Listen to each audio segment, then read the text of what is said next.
I started caving as a Boy Scout at age 13. My cousin was the leader of our Boy Scout troop in our explorer post, and the first thing he did was take us all in a cave because his younger brother and my other cousin had been a caver for some time and was of some renown. In fact, it took me 20 years to get out from under his shadow. The cave we went in was called Breathing Cave, and it's a well-known, very popular cave, but it's all horizontal. There are no rope requirements. So it was a lot of scrambling, a lot of crawling, a lot of getting in the mud, having a good time, but it was real caving for sure. And I got the bug the first trip. I said, this is for me. Actually, the explorer post that we designed was caving and climbing. So we totally embraced rock scrambling as well as going underground. So I designed a beret and patches for our coveralls and all of that with caving and climbing Explorer Post 18.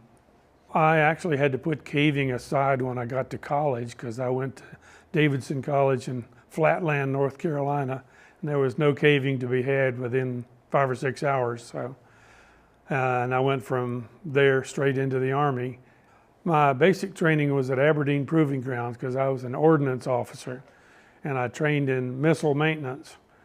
And since that was the specialty I chose, they sent me to Redstone for my technical training. Once I finished my training in Huntsville, the Army saw fit to send me directly to Vietnam for a year.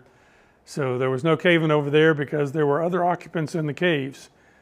But once I got back, I asked them to send me back to Redstone, and they did. So I got 3 more years there of prime caving. And I wound up loving that area because it's full of caves, and I got in with the Huntsville Grotto and did everything they had to offer for 5 years total I spent down there. Caving in the Army was completely separate. I had to sneak away to go caving. After you're trained in a primary specialty, they want you to pick up a secondary. So they caught me off guard and said, well, what do you want to do as your secondary specialty? And I said this or that and the other, and they said, no, we don't need those. And I finally settled on procurement, and procurement school was at Fort Lee, which is the supply center of the Army. So that's where I got my specialty training in how to manage stuff, and it did serve me very well. Once I'd spent 4 years at the quartermaster school, they said, you've been there too long, son, time to move along. And I said, okay, what now?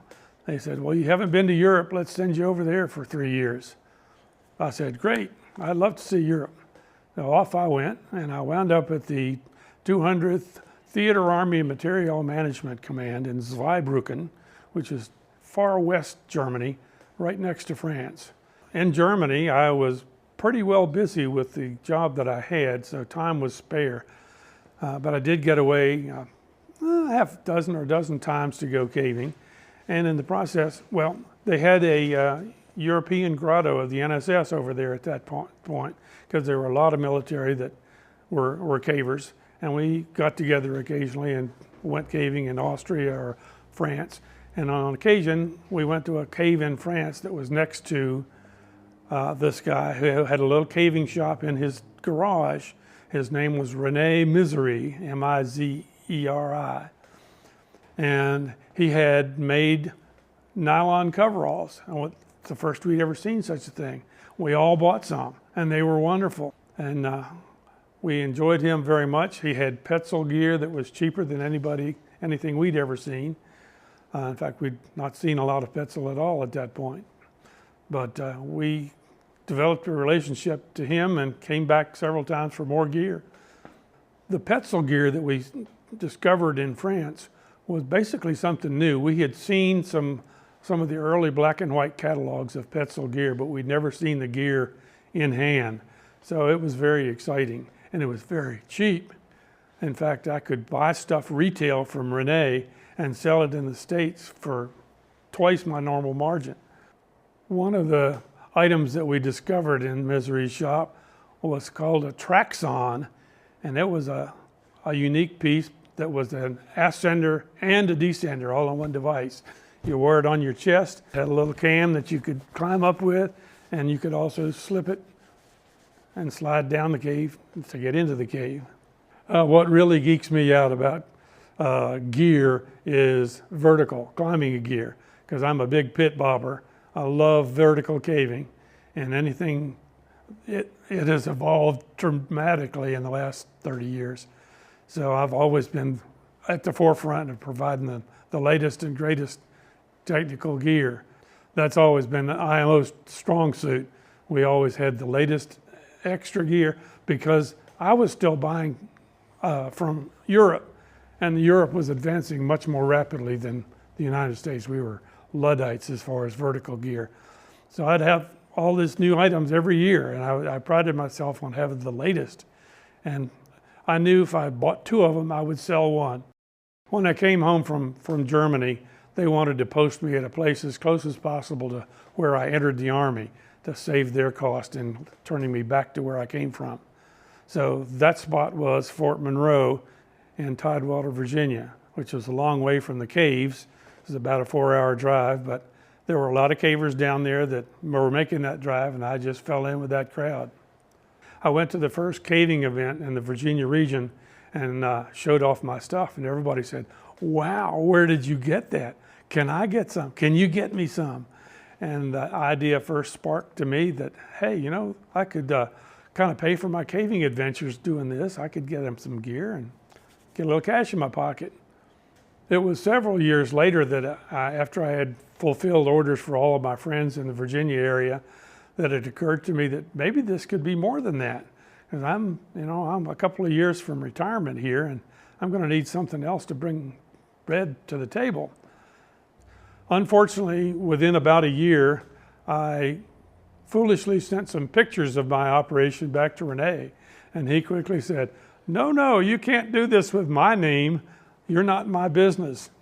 Get your own company. I'm just your supplier.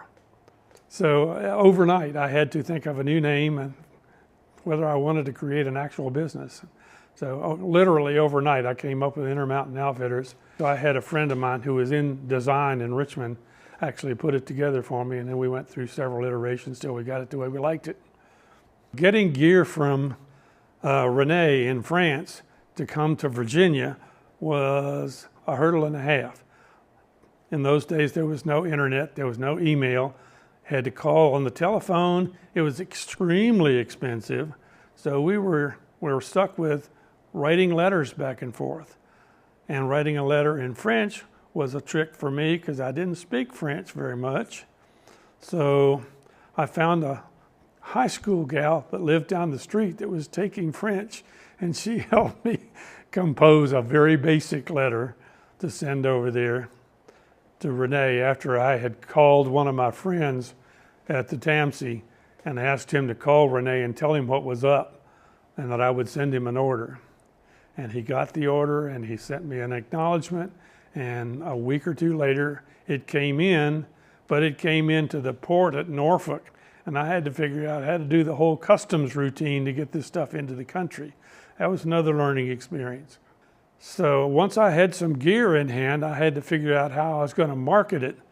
And there was only one way to do that in those days, was to put an ad in the NSS News, which all NSS cavers got every month. And of course I had to mock that up myself, not just mock it up, but actually produce the actual ad, because all they were going to do is photograph it and literally paste it into the magazine.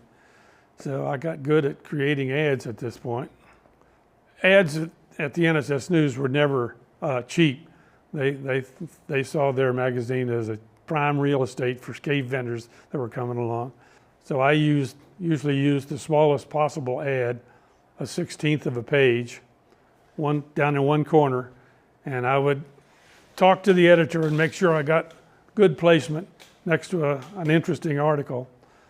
And eventually, as business got better, the ads got bigger, and I diversified a little bit. The other aspect of marketing IMO was to figure out how to get myself in front of the people. One way was advertising in the NSS News.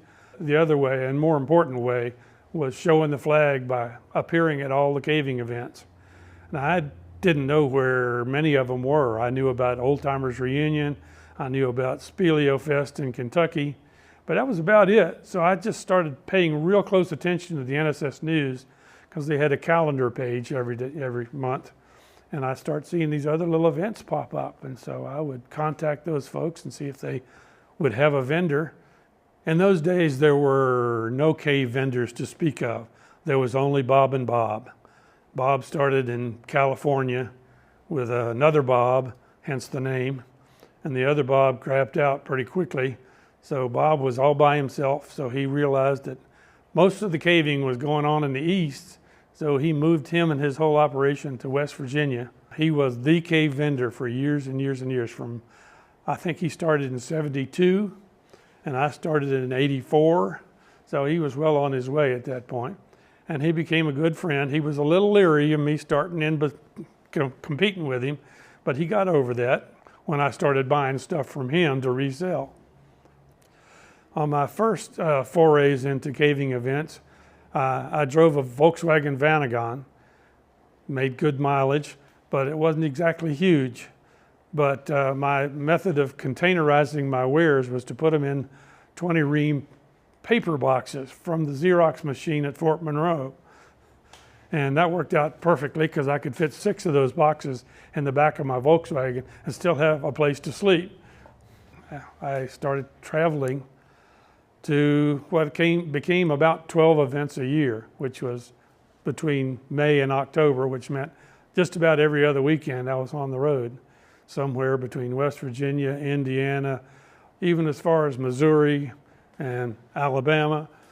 So I put a lot of miles in.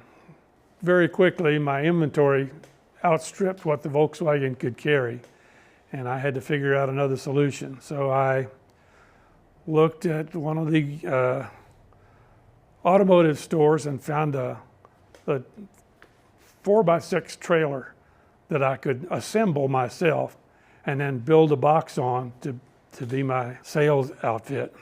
And I built it up with 4x6 plywood, put a sloped roof on it, 2 doors in the back to get the boxes in and out, 2 doors on the roadside to put boxes in, and on the curbside, I put the classic 2 doors with hooks for all my merchandise. So it simplified setting up, I would just say, boom, there we are. The first little 4x6 trailer I built, I was hauling with the Vanagon, amazingly enough. It was struggle on the hills, but it was good most of the time. And it finally went by the wayside when I took it in for an engine replacement. And they put in a whole new engine. They got it all ready to go. Took it out for a test drive, and the fucker caught on fire and burned to the ground. That was the one I'd driven all over Europe in. It pissed me off big time. Very quickly, I ran out of space in that trailer as well. So I had to get bigger again. So I conned the NSS into buying that trailer for their stuff. And I went out and bought an actual, was it a 12-foot trailer? Had them put extra height in it so I wouldn't bump my head, and had them put the 2 doors on there, which was my trademark. The trailer was nice, but when it rained, I had to close my doors, so I needed some overhead cover. So I started using a 10 by 10 nylon tarp and these extending poles and ropes out to the side, which was a real pain in the neck, but that's all that was available at that point. So I went for years with backing a tarp up to my trailer and hoping for the best. I got blown down more than once, but something had to get a little better than that. It was 1992, and I had my almost brand new 12-foot trailer, and I was towing it with another Suburban, and we were just leaving home, and I had just had the old Suburban refitted. They'd done a ring job or something on it, and put it back together and got it to me just in time to go to Speleo Fest or wherever it was. And we were just heading up the mountain, leaving home, and we started seeing some exhaust going out that shouldn't be. And then I said, hey, wait a minute, we got a problem. There's a fire, and it was coming in under my pedals at that point. I said, the engine's on fire. So we quick stopped on the side of the road halfway up the mountain. And by the time we could get our stuff out, the vehicle was pretty much fully involved. And fortunately, truckers stopped behind us and were able to manhandle my trailer off the truck and run it 30 feet back to get it out of the line of fire, so to speak. But the truck went to a cinder right there while we watched. And this was 11 o'clock on a Friday night. Fortunately, the chief of the rescue squad took pity on us and took us to my parents' house in Stanton, which was 50 miles away. And he took the trailer behind us, actually, and we parked that in my parents' driveway, and they were none too pleased about that. Well, we pulled everything out and got reorganized and licked our wounds and got ready to figure out what we were going to do next. I was able to find a new vehicle in the 3 days we had before getting to the same event that we intended to. I had to go up to DC and pick up a Ford Econoline van that would do the trick. So we missed the event the weekend that we were leaving for, but we were headed to 2 events when we got to the second one. As my business started to grow, I started being more and more confident that I actually could make this work. And I worked toward that goal. I decided that when I left the Army, I would go back to where I came from in the Shenandoah Valley of Virginia, mostly because I needed to look after my parents, but secondly, because that was a major crossroads for cavers. The folks coming up from the east and the folks coming down from New York and New Jersey. I was the perfect crossroads between where all the best caves were. So that was a perfect location for me, and we spent about 3 years looking for the right spot till we finally found one that was right next to the interstate with an easy off, easy on. It was a house that used to be a roadhouse, but it had a separate garage, and that was my goal. So we wound up taking the garage and fleshing it out. We did walls and ceiling and can lights and all that stuff. I made an extra room at the back for people to change clothes in, and my office, and put the shop in the store. I had a friend whose father had a hardware store in Stanton, and they were renovating their store. So they're tossing out all their old girders and shelving. I bought all of that stuff for a modest sum and outfitted the whole store with it. I was pretty pleased with myself. It looked like the real deal. Then I had a glass counter in the back and all that good stuff. Business was pretty soft in the daytime, in the weekdays, but on the weekends, I was deluged every weekend with folks on their way to somewhere that needed a new pulley or a new whatever. So I started back at Fort Monroe using their Xerox machine, thank you very much. And I had designed a catalog. They had the earliest computers there, such that we were all on satellites from one mainframe computer.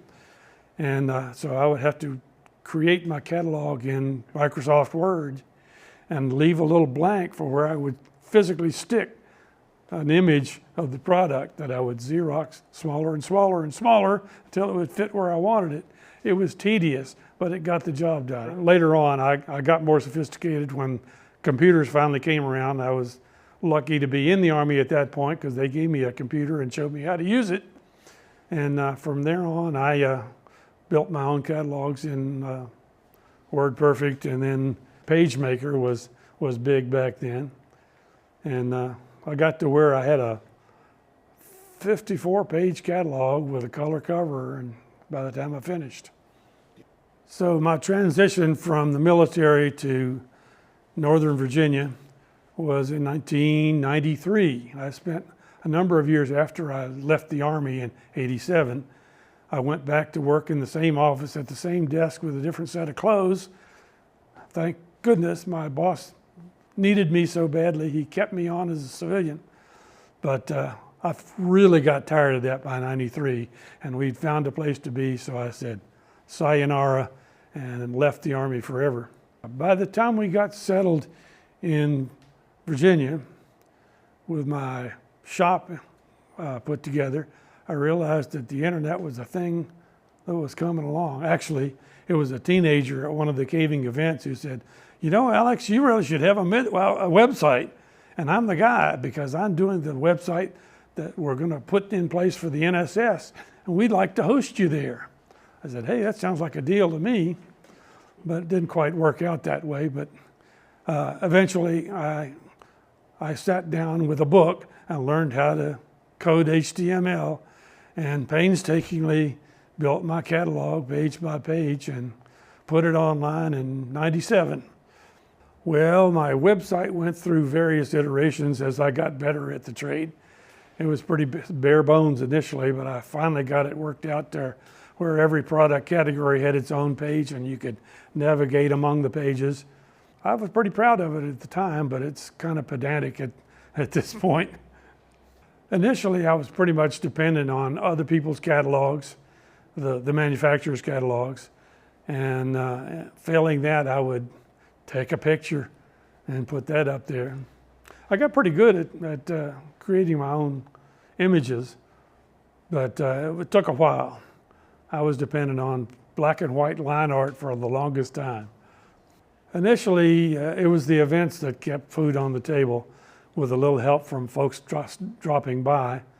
But eventually, it got to the point where most of my business was internet.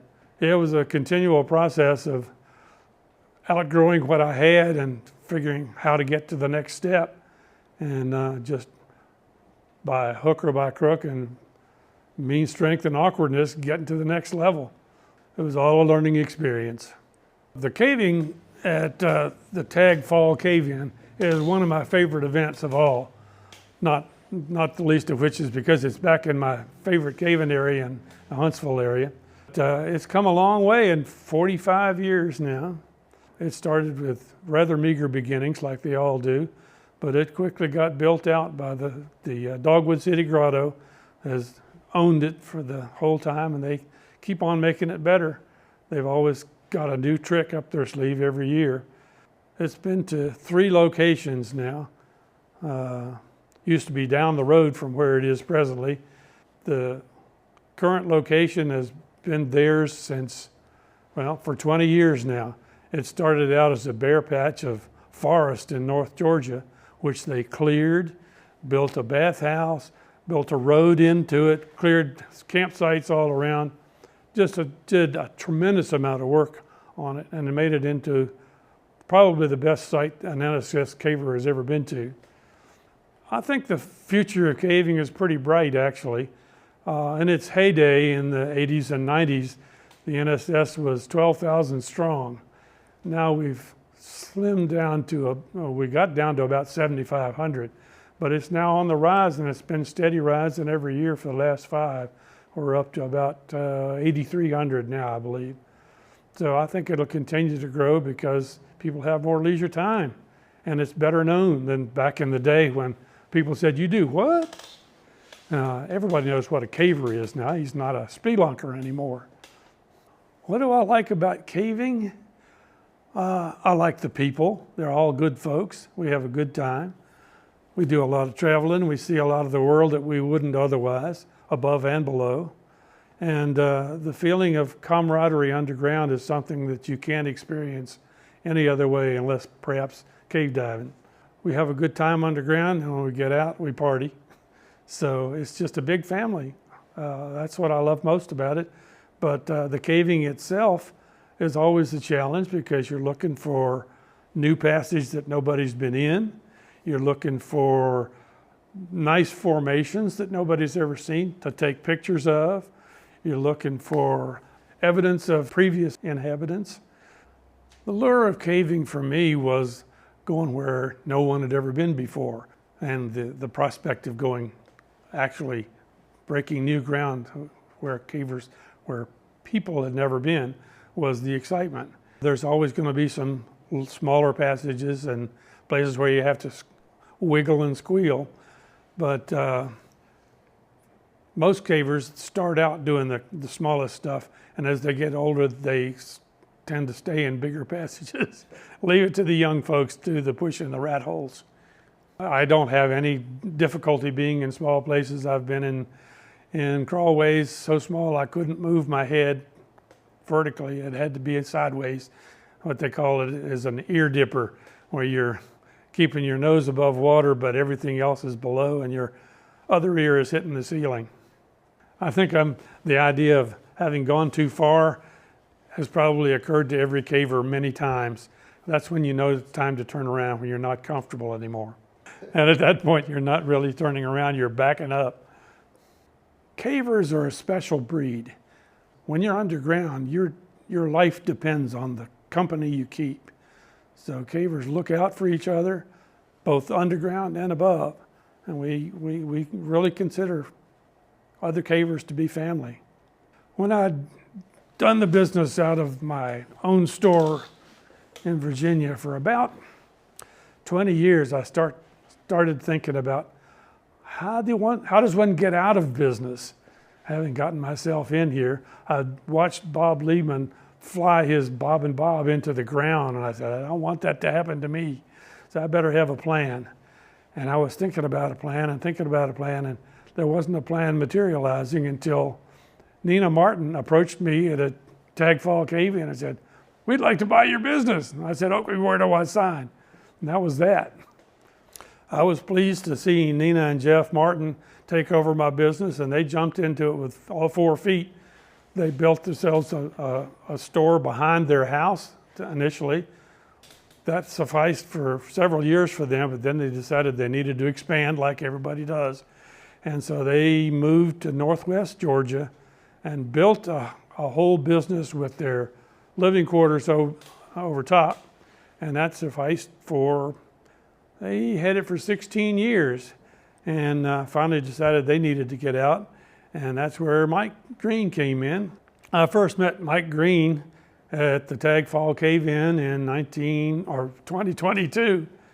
He was interested in buying IMO, so I said, you sound like a reasonable guy to start this out. You got the business acumen, you got the financing, so more power to you. Now we have the 3rd owner of the business, and I've been pleased to see it progressing and getting bigger and better the whole time, so I'm a happy camper and a proud papa.